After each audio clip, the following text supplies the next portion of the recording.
त्यावेळेसही मला हेच लक्षात आलं की शाळांमधनं आरोग्य शिबिरं आयोजित करण्याची जी गरज आहे ती गरज अरिहंत इंग्लिश मीडियम स्कूलनी त्यावेळी ओळखली होती.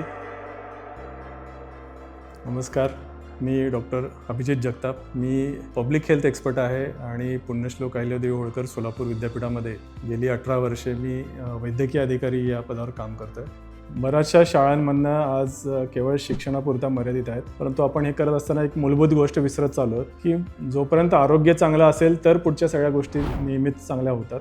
दुर्दैवाने जे आजार वयस्कर लोकांचे आपण समजत होतो हे आता तरुण वयातच होतं. शाळांमधनं सुद्धा केवळ शालेय शिक्षण दिलं जात आहे, मैदानावरती मुलं कमी दिसत आहेत आणि याचं एकच कारण आहे की आरोग्याकडे आपण केलेलं दुर्लक्ष. आणि मला वाटतं अरिहंत इंग्लिश मीडियम स्कूलमध्ये जेव्हा मी गेलो होतो तेव्हा त्यांनी आरोग्य शिबिरच तिथं आयोजित केलं होतं. त्यावेळेसही मला हेच लक्षात आलं की शाळांमधनं आरोग्य शिबिरं आयोजित करण्याची जी गरज आहे ती गरज अरिहंत इंग्लिश मीडियम स्कूलनी त्यावेळी ओळखली होती. आणि मला वाटतं अरिहंत इंग्लिश मीडियम स्कूल वेगवेगळ्या तज्ज्ञांच्या माध्यमातून असे कॅम्प्स रेग्युलरली आयोजित करतं, जेणेकरून हे जे प्रॉब्लेम्स आहेत ते वेळीच आपल्याला लक्षात येतील.